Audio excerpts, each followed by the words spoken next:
സംസ്ഥാന അധ്യക്ഷൻ കുമ്മനം രാജശേഖരൻ, ജനറൽ സെക്രട്ടറിമാരായ K Surendran, M T Ramesh, മുൻ അധ്യക്ഷൻ പി കെ കൃഷ്ണദാസ് തുടങ്ങിയവർക്ക് വൈ കാറ്റഗറി സുരക്ഷ ഏർപ്പെടുത്താനാണ് കേന്ദ്ര സർക്കാർ തീരുമാനിച്ചിട്ടുള്ളത്.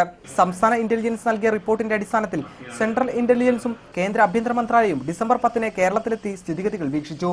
CRPF VIP സെക്യൂരിറ്റി വിംഗ് ചീഫിന്റെ നേതൃത്വത്തിലുള്ള സംഘം കേരളത്തിലെ ചീഫ് പ്രോട്ടോകോൾ ഓഫീസറുമായി സ്ഥിതിഗതികൾ ചർച്ച ചെയ്തു. ഇതിന്റെ അടിസ്ഥാനത്തിലാണ് സംസ്ഥാനത്തെ 4 BJP നേതാക്കൾക്ക് CRPFന്റെ വൈ കാറ്റഗറി സുരക്ഷയൊരുക്കാൻ കേന്ദ്ര ആഭ്യന്തര മന്ത്രാലയം തീരുമാനിച്ചിട്ടുള്ളത്. തീവ്രവാദ ഗ്രൂപ്പുകളിൽ നിന്നും കേരളത്തിൽ നിന്നുള്ള ഒരു രാഷ്ട്രീയ പാർട്ടിയിൽ നിന്നും ഈ 4 നേതാക്കൾക്കും വധഭീഷണിയുണ്ടെന്നാണ് ഇന്റലിജൻസ് കേന്ദ്ര ആഭ്യന്തര മന്ത്രാലയത്തിന് നൽകിയ റിപ്പോർട്ട്. CRPFന്റെ 11 അംഗ സംഘമാവും 24 മണിക്കൂറും ഈ 4 നേതാക്കൾക്കും സുരക്ഷയൊരുക്കുക.